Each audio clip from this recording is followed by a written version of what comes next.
Kikoy, swimming in the snow. Kikoy! So, sa liit niya, halos matabunan na siya eh.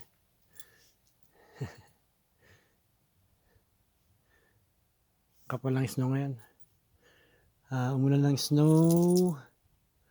Sunday, then nag-stop ng hapon ng Sunday, then continue ng Monday, malakas 10 to 15 cm hanggang ngayong Tuesday, natapos ng madaling araw.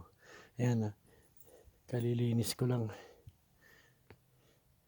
Ayan, nalagyan ko na ng ice melt yan. Kikoy! You like to swim in the snow?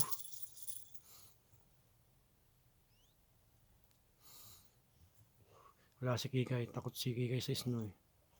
Kikoy, lumalang mo eh. Focus natin si Kikoy. Kikoy! Ayan o. Para siyang natatabunan na eh. Okay.